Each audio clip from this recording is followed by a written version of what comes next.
თავადანე ამას სხვა ძირითადად უროგენიტალური ინფექციების დროს გვაქვს ნაწყავების ჯგუფის ბაქტერიები, ეშერიხია კოლი, ენტეროგონი, კლეპსიელა, მაგრამ ამ ბოლო პერიოდში ასევე წამოვიდა სტაფილოკოკის დაუშვათ ისეთი ადრე როგორც ვამბობთ პირობით პათოგენური ფორმები, სტაფილოკოკი ვარნერი, სტაფილოკოკი ჰემოლიტიკუსი და ასე შემდეგ. ეხლა უროგენიტალური ინფექციების დროს აი ამ მიზეზის გამო რაც ეხლა ვთქვი, ამ მულტიბაქტერიული ფლორის ასევე არის იცით იქ არსებული გარკვეული უკვე შექმნილი გარემოს გამო ძალიან რთულია ხოლმე სრული გამოჯანმრთელება, ანუ სრული ერადიკაცია. ასეთი შემთხვევები რა თქმა უნდა არ გვაქვს ძალიან მაღალ პროცენტში, ეს ორი შემთხვევა განსაკუთრებით დაღომართვდა, იმიტომაც გამოვაყენეთ, რომ ნამდვილად ესე იგი სრულად წლების განმავლობაში ვაკურდებით და საერთოდ არ აქვს ამ პაციენტებს ინფექცია, მაგრამ ყავს პაციენტები, რომლებშიც არის სწორედ იმას მივახციეთ, რომ ისინი პერიოდულად იტარებენ, აი როგორც პროფილაქტიკური მიზნით ფარმაკოლოგიური თერაპიას, რომ აი აღარ გაგრძელდეს ეს ანტიბიოტიკების აუცილებლობა. ეხლა დავამთავროთ, რა თქმა უნდა, ერთადერთი რაც მინდა გითხრათ და რაც ყველაზე პრობლემურია და ძალიან რთულია შედეგების მიღება, ეს არის პროტეზის ინფექციები. ანუ ესეთი პროსტატიტ ინფექცია რო არის, ესე იგი ამ განსაკუთრებით მენჯბარძაყის პროტეზების ინფექციები, რატომ? იმიტომ რომ აქ ბაქტერიის ესე იგი თვითონ პროტეზის ზედაპირების კოლონიზაცია ხდება ბაქტერიები, იქ ბუნებრივია არ არის ბუნებრივი მისვლა ადვილი ამ სიცხის საშუალებით, ამ მომავალ საშუალებების და ძალიან რთულია ასეთი გაშინდების განკურნება. ასეთ შემთხვევებში ბუნებრივია ჯობს, რომ ესე იგი ქირურგიული და თერაპიული მეთოდები ერთდროულად გამოყენებული, როდესაც უშუალოდ ქირურგიული ოპერაციის დროს, იმიტომ ასეთ პაციენტებს ზოგჯერ უწევთ, რომ ერთხელ ან ორჯერ გამოიცვალონ ეს სახსარი და ან და გაიხსნას ეს ადგილი, რომ გასუთავდეს ფიანად ეს პროტეზი. აი ესეთ შემთხვევაში თუ ადგილობრივად იქნება უშუალოდ ოპერაციის დროს გამოყენებული ფარები, ბუნებრივია შედეგები გაცილებით უკეთესი იქნება. ჩვენ ამის საშუალება რა თქმა უნდა არ გვაქვს, მაგრამ ეს პერსპექტივაში ბუნებრივია განიხილება. აი ეს რაც გითხარით, აი ეს გახლავთ ეს ჩვენი სამამაკო პაციენტი, რომელიც იყო ცისტური ფიბროზით, შესანიშნავი ახალგაზრდა მამაკაცი, რომელიც ჩვენი მეგობარია, ესეც იყო უროგენიტალური ინფექციით კანადიდან ჩამოსული. აი ეს არის ის დაავადებული ძალიან ეს არის ჩვენი გუნდი, აი ეს გახლავთ ჩვენი ქირურგი და ესეც ქირურგიული პაციენტი, ესენიც ამსტერდამიდან ჰოლანდიიდან ჩამოსული პაციენტები იყვნენ. მოგეთ, ყველა ნებართვა მიღებული გვაქვს, რომ გაჩვენოთ ლაბორატორიის სურათი, ამიტომ შეგვიძლია დამამად გაჩვენოთ. აი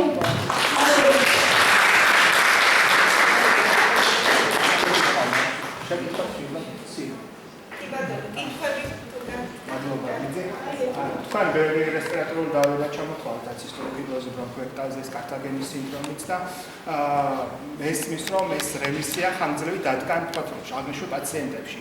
და მე მას ორ შეკითხვას გავაერთიანებ და ერთი ის რომ რემისიის პროცესში ან გვესმის, რომ ძალიან რთული სიმპტომო-კომპლექსი აქვს ამ დაავადებებს. რის ფონზე გაუჯობესდა ცხოვრების ხარისხი, რა შეუძლიათ და მეორე ამ პერიოდში თუ ეძლევათ ეს ფაგოთერაპია, თქვათ რაღაც პერიოდის განმავლობაში, თუ სრულად შეიძლება რომ შევწყვიტოთ და შემდეგ თავიდან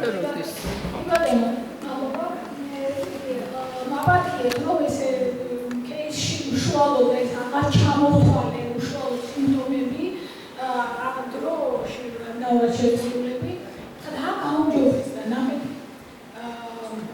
არა აქვს ჰაერის უკმარისო ხარისხი უმჯობესად რა. ესე იგი, დიახ, რა თქმა უნდა, ჟანგბადი დაჯერება სისხლის, აი ეს ინდივიდუალური სატურაცია მატულობს, ნახმელი რაოდენობა მცირდება, ფაქტიურად პროდუქტიული ხოლო, აი ახლა მაგალითად ამისთვის თუ შეხვდებით პაციენტს, პროდუქტიული ხოლო აღარა, ანუ აგროვებს შემდეგ აი ეს ყველა სიმპტომი, რომელიც ახასიათებს სასუნთქების დაავადებას, ყველა სიმპტომი ან ძალიან მცირდება, ან საერთოდ, მაგრამ აქ მთავარი რა არის, იცით რომ გამწვავებების რაოდენობა შესწირდა. ფაქტიურად ეს ადამიანები წელიწადში მინიმუმ 2-ჯერ ჰოსპიტალიზაციას ეკონებარებოდნენ და ტრავმულ ანტიბიოტიკებზე იყვნენ. ფაქტიურად აღარ არის, ანუ იცით რა, აი ეს არის პროგრამა მაქსიმუმი ჩვენთვის ანტიბიოტიკების ჩანაცვლება სრული ბაქტერიოფაგებით. ეხლა როგორ ვიხარით, ეხლა აბსოლუტურად შეუძლებელია ზოგჯერ არის რომ მწვავე ვირუსული ინფექციის ფონზე შეიძლება გამწვავდეს მაინც მდგომარეობა, მაგრამ აი იქ ვიყენებთ ზუსტად ისევ ჩვენ ვუმართავთ, რომ წარმოგიდგინეთ ეხლა უცხოეთში ცხოვრობს და ჩვენ ვწერს რომ აი გამწვავება მაქვს და რა გავაკეთო და ნუ აი გურჩევთ ხოლმე რომ ანტიბიოტიკი და ფაგი ერთდროულად მიიღოს და შედეგები ძალიან კარგი. აი ხა პერსონალიზებულია მიდგომა, აი როგორც ვთქვით, რას ნიშნავს ეს, რომ იმის მიხედვით როგორია ფიქრის ფუნქცია, რა ნოზოლოგიასთან გვაქვს საქმე, ამის მიხედვით ეს კურსების რაოდენობა შერჩება ცნება პერსონალობას.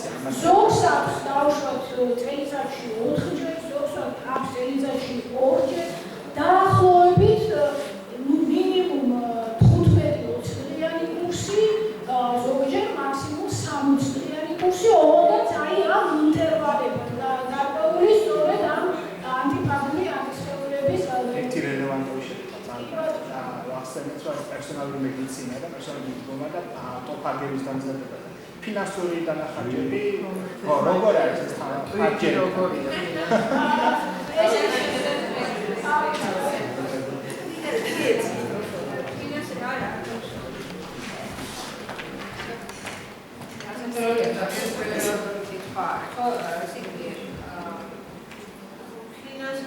ქართველებისთვის ორნამენტის კურსი მიდის ჩვეულებრივად ქართული ფასეულობა ასე ვთქვათ. ავტოფაგია ძირითადად როგორც რამდენი არის ექიმისთვის აბეცი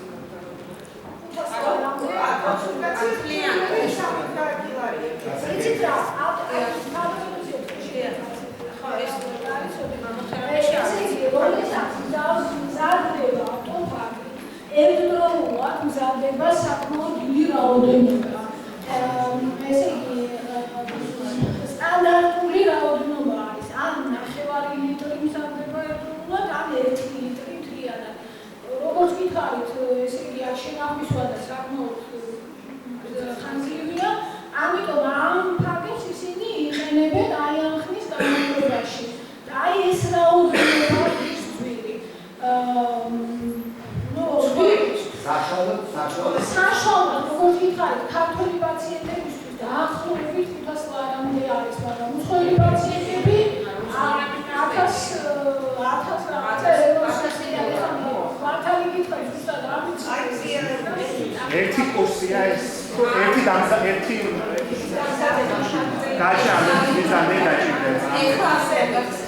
ანუ გავიჩნდეთ, რომ ქართული და უცხოელი ძირითადად ავტოფაგების საჭიროებაც უფრო უცხოელებიდან მოდის, რომ ქართულ საზოგადოებაზე ეს კომერციული ფაგები აი ეს ქართულ ბაქტერიებს დამზადებული კარგად უცხოელებისთვის აქვს თვითონ ფასი მონალოგის ეს არ არის მხოლოდ ექიმის კონსულტაცია ან ფაგები გვაქვს ორკვირიანი ასეთი სამედიცინო სერვისი, აი სერვისი ღირს $3000 გაგვიგზავნა. ევროდან დაახლოებით გააჩნია რომელი ინსტრუმენტული კვლევა დაჭირდება იქ ემატება. ეს არის პაკეტი ორკვირიანი, რომელშიც შედის არაერთი ექიმის კონსულტაცია, ინსტრუმენტული ბაქტერიოლოგია, ფაგები, პირველი და მეორე კურსისთვის. აი ეს 20 წლიანი ერთი კურსი, 20 წლიანი მეორე კურსი, აი გააჩნია, ამიტომ არის ეს სტაციონარი? ამბულატორია. თქვენ ინდივიდუალურად ამზადებთ ფაგებს უცხოელებისთვის და იმ პაციენტებისთვის, რომლებზეც ისაუბრეთ, თუ პაკეტი რომელიც გადის. მე მაგალითად ადამიანი ვარ, რომელიც თქვენს ფაგებს იყენებს და მაქვს შესანიშნავი შედეგი. იმიტომ ჩემთან ბევრი მოდის პაციენტი, რომელიც უკვე მრავალჯერადად ნამკურნალებია და წარმოუდგენელია იქ კიდე ანტიბიოტიკზე ილაპარაკო და სულ ფაგებით, მაგრამ ხმარობ 2 თვე, 4 თვე, 6 თვე და 9 თვე და 1 წელი. შუა 10 და არის შესანიშნავი შედეგი. რეალობა ესეთია.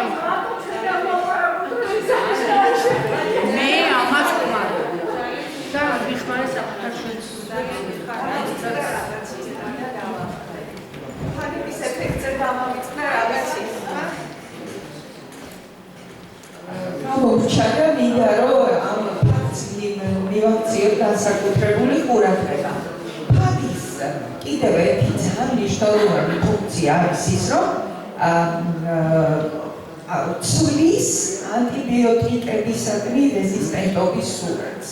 ანუ ნახეთ, როდესაც ჩვენთან პაციენტი მოდის სრული რეზისტენტობით და ჩვენი გვარჩევთ ფაგს და ვატარებთ ფაგოთერაპიას, რაღაცა პერიოდულობის მერე და ხო ვუყურებთ რა, რომ ანტიბიოტიკებისადმი არც ერთი ანტიბიოტიკის მიმართ მზნობელობა არ აქვს. გარკვეული კურსი ჩატარების ფაგური თერაპიის, ჩვენი ფაგოთერაპიის კურსი ჩატარების შემდეგ ხედავთ ხოლმე, რომ მზნობელობა იცვლება და ისევ უბრუნდება ანტიბიოტიკებისადმი მზნობელობა. გესმით, ანუ გარდა იმისა, რომ თვითონ ფაგი თუ მკურნალობთ ამ პაციენტებს, ანტიბიოტიკებს ახალ შანსს ვაძლევთ ორგანიზმს, რომ თავიდან საჭიროების შემთხვევაში გამოიყენონ ანტიბიოტიკები. განსაკუთრებით, რა თქმა უნდა, ეს არის ძალიან მნიშვნელოვანი წინა ინფექციების დროს. ამას მინდოდა წერა მეთქვა და დამავიწყდა და სხვათა შორის კიდევ რა დამავიწყდა, იცით, გაგვიგზავნა ალბათ დაიღალეთ, მაგრამ მინდა ხოლმე, რომ მაქსიმალურად ისეთი მნიშვნელოვანი ამბები გითხრათ, რომ თქვენს გაითვალისწინოთ.